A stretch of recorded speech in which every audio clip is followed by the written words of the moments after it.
Hello, my dear aspirants. Welcome to KS English classes. We are here with a new video for you.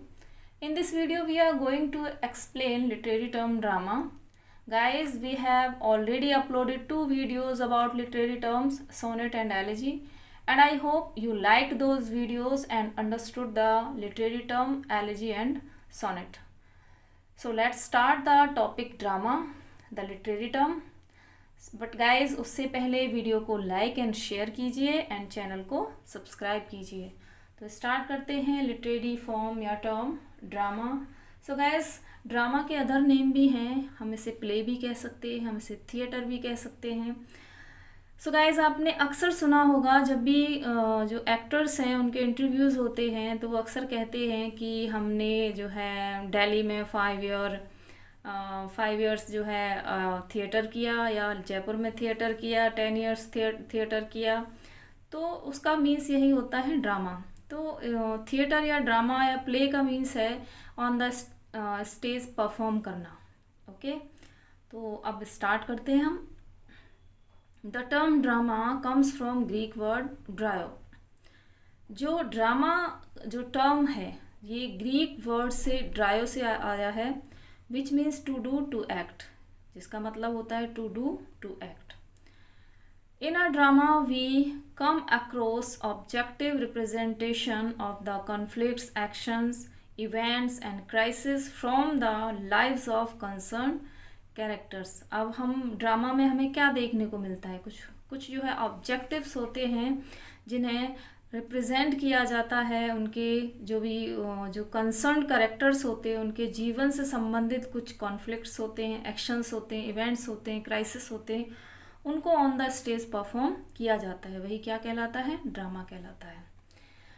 Drama is the most powerful literary expression as action is presented on the stage, engaging the audio visual faculties of the audience. ये audio visual faculties यानी audio visual होता है, audience के सामने से present किया जाता है।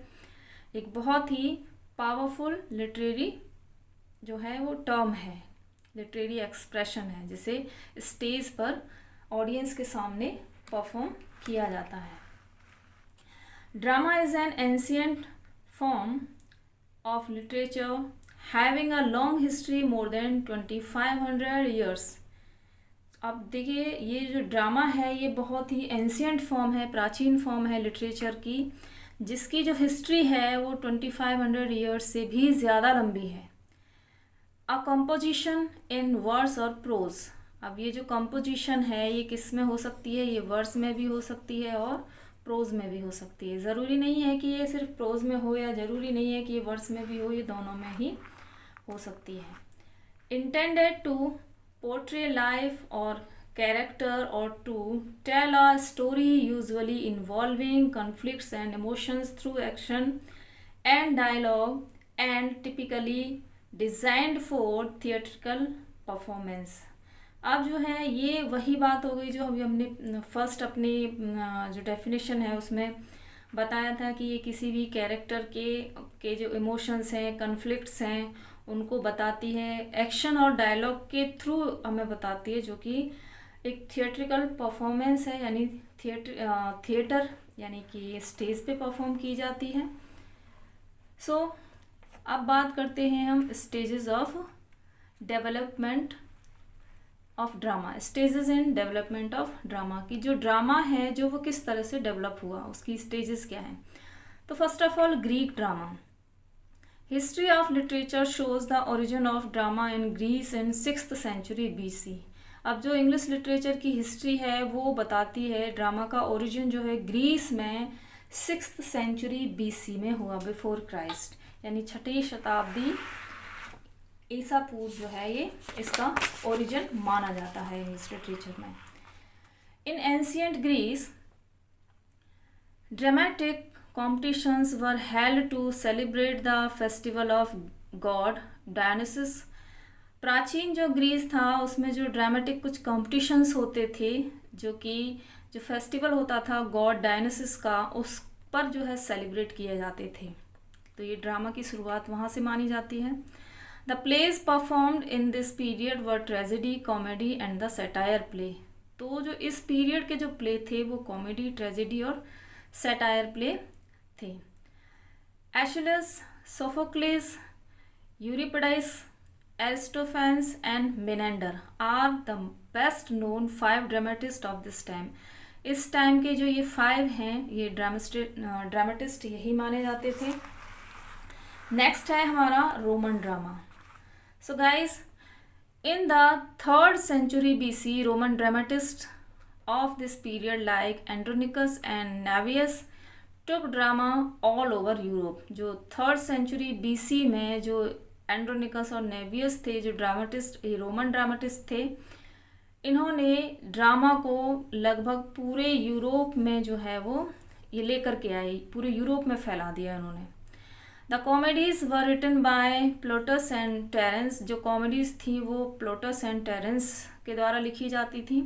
The Roman tragedian Seneca popularized so much so that it is called Senecan tragedy. अब जो रोमन ट्रेजेडियन थे, जो रोमन ट्रेजेडी ड्रामेटिस्ट थे, वो सेनेका थे और वो इतने पॉपुलर हुए थे, उनकी जो ट्रेजेडी थी कि उनकी जो ट्रेजेडी थी उनको सेनेकन ट्रेजेडी के नाम से ही जाना जाने लगा। नेक्स्ट है मिडिवल ड्रामा। अब बात करते हैं मध्ययुगीन ड्रामा की। So medieval drama 5th to 15th century, यानी 5वीं से और 15वीं शताब्दी तक ये ड्रामा जो है इसका प्रभाव रहा। The drama of the middle ages dealt with Bible stories and allegorical mysteries. इस एज में जो ड्रामा है वो मेन रूप से जो है उसकी जो मेन फॉर्म होती थी, जो स्टोरीज ली जाती थी वो कहाँ से, बाइबल स्टोरीज थी और एलोग्रिकल मिस्ट्रीज थी। The plays of this period are called mystery and miracle plays. तो इस पीरियड के जो प्लेस थे वो मिस्ट्री प्लेस और मिरेकल प्लेस उन्हें कहा जाता था। तो मेन रूप से इस पीरियड में मिस्ट्री और मिरेकल प्लेस ही लिखे जाते थे। नेक्स्ट है Elizabethan drama. The main practitioners of Elizabethan drama in 16th and 17th century are Ben Jonson, Shakespeare and Christopher Marlowe.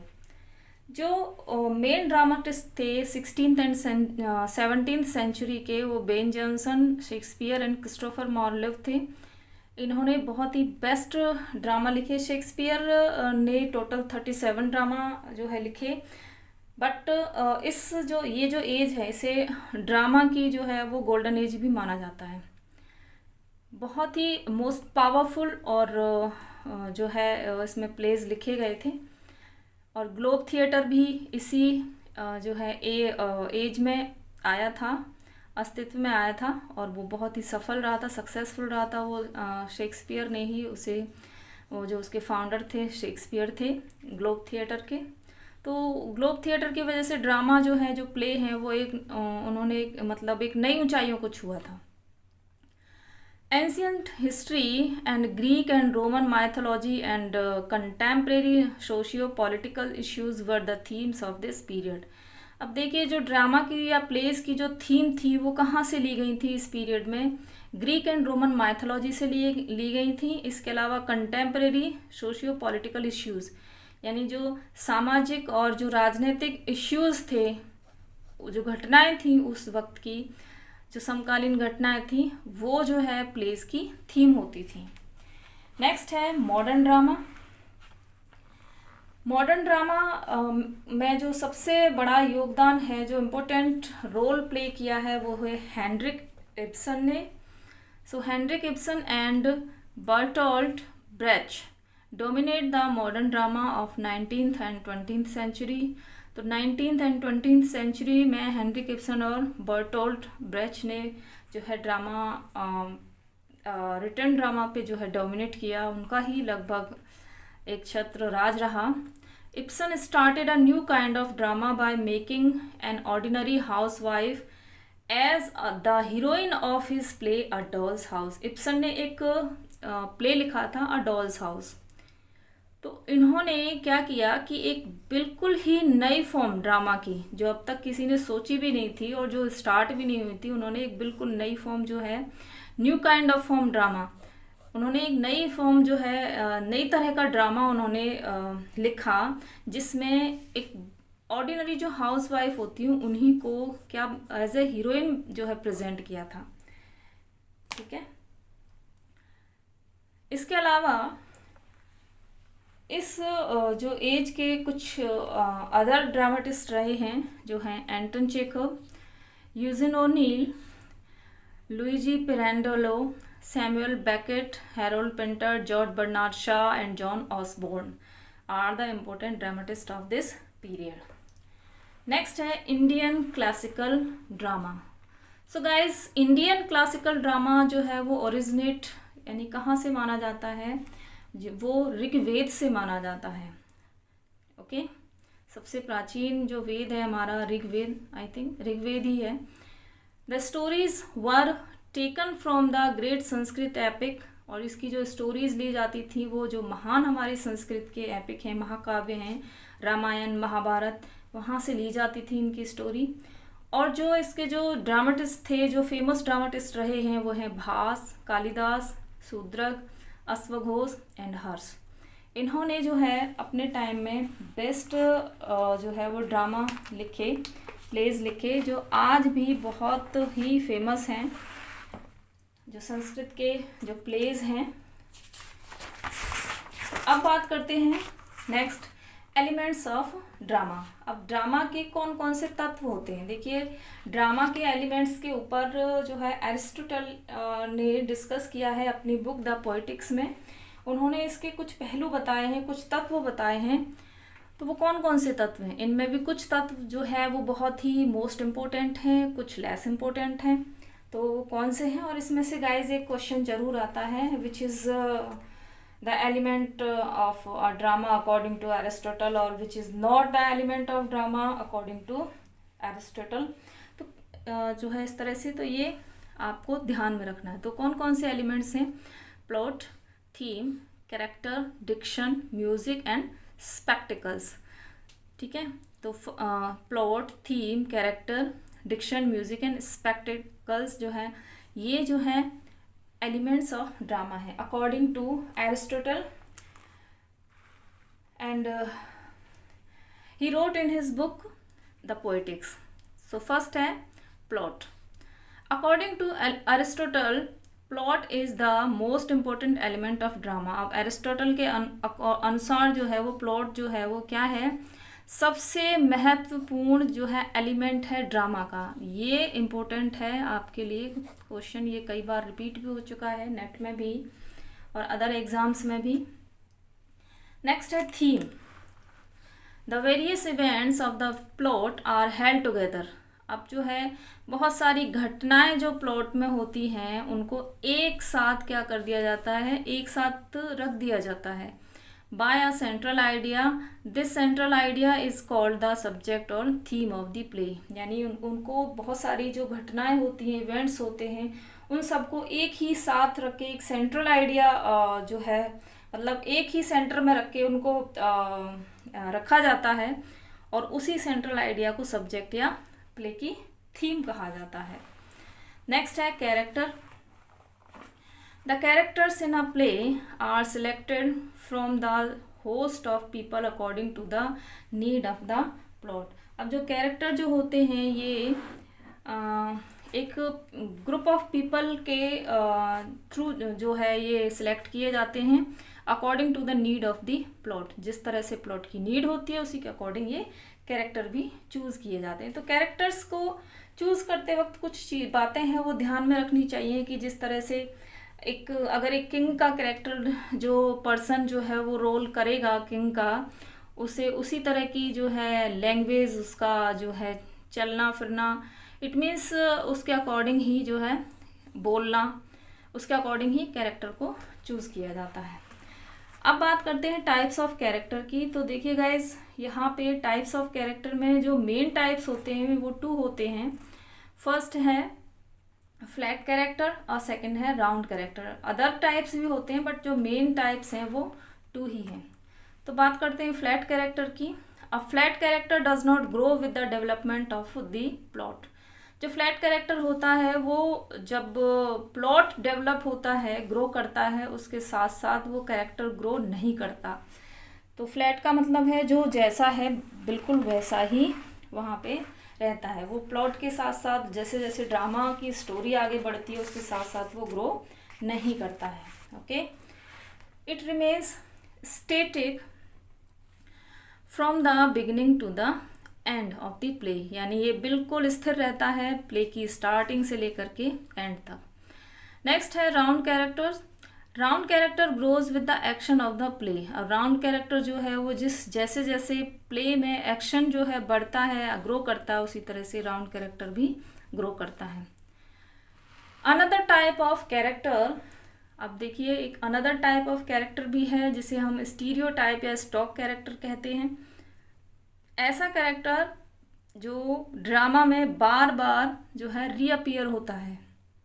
A character that reappears again and again in various plays with the same attributes each time, called stereotype or the stock character। यानी ऐसा character जो कई dramas में, एक में ही नहीं कई pledge में अगेन एंड अगेन रीअपियर होता है, उसे स्टीरियोटाइप और स्टॉक कैरेक्टर कहते हैं। विलियम शेक्सपियर के प्लेज में जो है एक कैरेक्टर है फॉलस्टाफ। फॉलस्टाफ उसे इस जो है कैटेगरी में रखा जा सकता है। नेक्स्ट है diction. A proper choice of the language to be used in a play called diction. In diction क्या है? डिक्शन है किसी भी प्ले में लैंग्वेज की जो प्रॉपर चॉइस है, यानी प्रॉपर लैंग्वेज का यूज़ करना ही क्या है? डिक्शन है कहलाता है। Language or the diction is the choice of words made by the playwright and enunciation of the actors delivering these words। यानी जो choice of यानी diction या language जो है जो वो words की choice है जो कि किसी playwright के द्वारा तो बनाई जाती है, लिखी जाती है, और किसी actor के द्वारा उसका presentation किया जाता है। enunciation means है presentation या प्रस्तुतिकरण किया जाता है। वो उसे वर्ड्स में डिलीवर करता है, स्पीच में उस वर्ड्स को, उस लैंग्वेज को डिलीवर करता है। नेक्स्ट है music. Music means the sound, rhythm and melody of the speeches to make the play more realistic by the use of a variety of recorded sounds like the sound of animals, wind, storm, rain, lightning. So music जो है उसमें बहुत play में जो realistic लाने के लिए, उसे ज़्यादा रियलिस्टिक बनाने के लिए उसका म्यूज़िक का यूज़ किया जाता है। तो इसका म्यूज़िक का मीन्स है रिकॉर्डेड साउंड्स होती हैं जैसे कि animal sound, wind sound, storm sound, rain and lightning sound. तो ये जो स्पेसिफिक इफ़ेक्ट होते हैं ये जो है ऑडियंस में एक अलग ही मूड क्रिएट करते हैं, तो इसे क्या कहा जाता है? म्यूजिक कहा जाता है। नेक्स्ट है spectacled. Spectacled means the visual elements of the production of a play. It includes the stage, furniture, scenery, costumes, curtains, balcony, trap doors, elevators and gallery. Spectacles में जो है वो विजुअल एलिमेंट्स आते हैं जो स्टेज पर हमें दिखाई देते हैं। ठीक है, म्यूजिक में वो विजुअल नहीं होते, वो सुने जाते हैं, बट स्पेक्टिकल में वो दिखाई देते हैं। Just like stage, furniture, scenery, costumes, curtains, balcony, ये सारी चीज़ें, गैलरी है, एलिवेटर है, ये सब किस में आते हैं? स्पेक्टिकल्स में आते हैं। नेक्स्ट है मेजर फॉर्म ऑफ ड्रामा। अब देखिए ड्रामा की कौन कौन सी मेजर फॉर्म है। तो देखिए इसकी तो कई मेजर फॉर्म है जिसे हमने कुछ डिवाइड किया है। तो फर्स्ट आती है हमारी miracle plays, mystery plays, morality plays and interludes. Miracle plays and mystery plays जो है वो बिलोंग करते हैं बाइबल स्टोरीज से। स्पेशली मिस्ट्री प्लेज ये बाइबल स्टोरीज में जो है ओल्ड टेस्टामेंट और न्यू टेस्टामेंट की स्टोरीज होती हैं उनसे लिए जाते हैं, उनके ऊपर बेस्ड स्टोरीज होती हैं जिन पर प्ले लिखे जाते हैं। और मिरेकल प्लेज जो है वो जो सेंट्स होते हैं उन्होंने जो मिरेकल किए उनकी स्टोरीज पर बेस्ड होते हैं। मोरालिटी प्लेज जो है वाइस एंड वर्च्यूज़ पर बेस्ड होते हैं। जो कि गॉड एंड सैटन जो है वो उस पर बेस्ड होते हैं। और इंटरल्यूड्स उन्हें बोलते हैं जो लॉन्गर प्लेज में, बीच में जो है जो छोटे छोटे जो प्लेस किए जाते हैं पीपल ऑफ स्मॉल ग्रुप के द्वारा, उन्हें क्या बोलते हैं? इंटरल्यूड्स बोलते हैं। तो नेक्स्ट है ट्रेजेडी। ट्रेजेडी में types of tragedy: heroic tragedy, revenge tragedy, Shakespearean tragedy, sentimental tragedy and melodrama. Next है कॉमेडी। कॉमेडी में है classical comedy, tragicomedy, romantic comedy, comedy of humour, comedy of manners, the farce, the mask. तो guys ये तो हैं types of tragedy and comedy. Next है poetic play, dramatic monologue, problem play, one act play.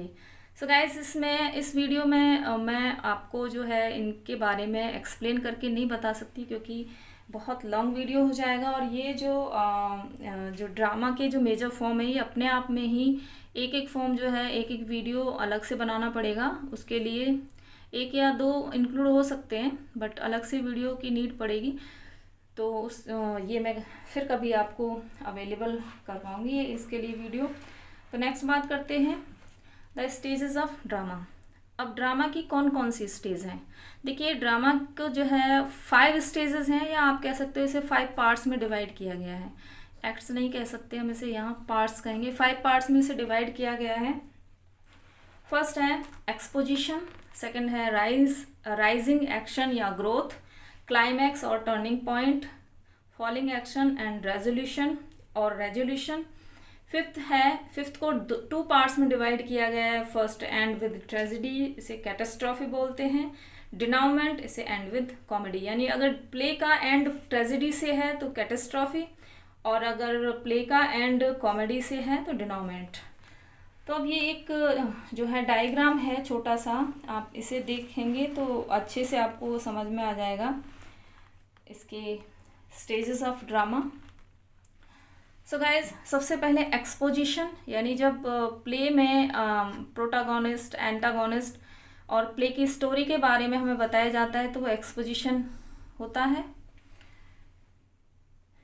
And rising action, उसके बाद हमारा जो है एक्शन वो राइज होता है, आगे बढ़ता है, तो उसे राइजिंग एक्शन कहते हैं। फिर आता है क्लाइमैक्स। सो गाइज, क्लाइमैक्स एक ऐसी सिचुएशन है जहाँ एक टर्निंग पॉइंट होता है, जहाँ पे हमें जो है ये हम कंफ्यूज हो जाते हैं कि आगे ड्रामा में क्या होगा।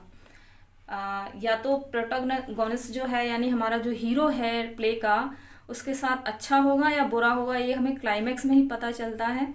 उसके बाद है फॉलिंग एक्शन, यानी ड्रामा जो है वो अपनी कंप्लीशन की तरफ जो है बढ़ता है, एंड की तरफ बढ़ता है। लास्ट है एंड। अब एंड में जो है, अगर एंड ट्रेजेडी के साथ है तो उसे कैटास्ट्रॉफी बोलेंगे, और अगर वो कॉमेडी से है तो उसे डिनाउमेंट बोलेंगे। तो एंड को 2 पार्ट्स में जो है डिवाइड किया गया है। Okay, I hope you understand the stages of drama. अब यहाँ पे कुछ जो है अलग से कुछ पॉइंट्स हैं जो मैंने लिखे हैं। आई होप आपको ये बहुत ही बेनिफिट देंगे अपने एग्जाम्स में। तो फर्स्ट है prologue. What is the prologue? In the beginning before the first chapter and separate from the main story. जो प्रोलॉग होता है वो स्टार्टिंग में ही होता है, यानी किसी प्ले या ड्रामा की स्टार्टिंग में जो लिखा जाता है, जो कि चैप्टर से बिल्कुल अलग होता है, सेपरेट होता है, उसे क्या बोलते हैं? प्रोलॉग बोलते हैं। Epilogue at the end of the drama. Epilogue जो है, जो ड्रामा के बारे में जो राइटर कुछ बातें लिखता है एंड में, वो क्या कहलाती हैं? एपिलॉग कहलाती हैं। अ play is generally divided into 5 acts. एक प्ले जो है वो नॉर्मली 5 एक्ट्स में डिवाइड होता है। देखिए, 5 एक्ट्स में शेक्सपियरियन या एलिजाबेथन एज में ये जो ड्रामा थे या प्ले थे वो 5 एक्ट्स में ही डिवाइड होते थे। बट अभी मॉडर्न एज में ड्रामा की कोई पर्टिकुलर ये नहीं है कि 5 एक्ट्स में ही होंगे, कोई पर्टिकुलर एक्ट्स नहीं है। 1 एक्ट, 2 एक्ट, 3 एक्ट, 4 एक्ट किसी में भी होते हैं। नॉर्मली 1 एक्ट में ज़्यादा अभी मॉडर्न एज में जो है ड्रामा लिखे जाते हैं। बट नॉर्मली अगर आए कि ड्रामा कितने एक्ट में लिखा जाता है तो 5 act. Shakespeare wrote 37 plays, Shakespeare ने 37 प्लेज लिखे थे। डिवाइसेस ऑफ ट्रेजेडी आर, जो कुछ डिवाइस हैं जो ट्रेजेडी जब लिखते हैं उसमें यूज़ होती हैं, जैसे catharsis, hamartia, peripeteia, anagnorisis and hubris and etcetera, और भी हैं। The first regular tragedy in English Gorboduc, written by Thomas Sackville. इसका जो दूसरा नाम है वो फेरेक्स एंड पोरेक्स भी है। Christopher Marlowe has written only tragedies. और क्रिस्टोफर मार्लोव एक ऐसे ड्रामेटिस्ट रहे हैं, ये एलिजाबेथन एज के रहे हैं, या इसे जैकोबियन एज भी बोलते हैं, जिन्होंने केवल और केवल ट्रेजेडी ही लिखी, उन्होंने कोई कॉमेडी नहीं लिखी। A closet drama is a play that is not intended to be performed on stage but to be read. एक क्लोजेट ड्रामा वो ड्रामा होता है जो कि स्टेज पर परफॉर्म करने के लिए नहीं लिखा जाता है, बल्कि वो सिर्फ किस लिए लिखा जाता है, वो सिर्फ रीडिंग करने के लिए लिखा जाता है, रीड करने के लिए लिखा जाता है, ना कि परफॉर्म करने के लिए। इसलिए इसका नाम क्लोजेट ड्रामा रखा गया है। सो गाइज, आई होप आपको ये वीडियो पसंद आया है और इससे आपको आपके एग्ज़ाम में काफ़ी हेल्प भी मिलेगी। तो अगर आपको ये वीडियो पसंद आया है तो आप मुझे जो है कमेंट में लिख सकते हैं। इसके अलावा अगर आपको कहीं कोई पॉइंट लगा है कि ये गलत है या इसमें कहीं इम्प्रूवमेंट की नीड है तो आप मुझे सजेशन भी दे सकते हैं कमेंट बॉक्स में। तो गाइज, वीडियो को लाइक कीजिए, शेयर कीजिए और चैनल को सब्सक्राइब कीजिए। So have a nice day all of you. Bye bye.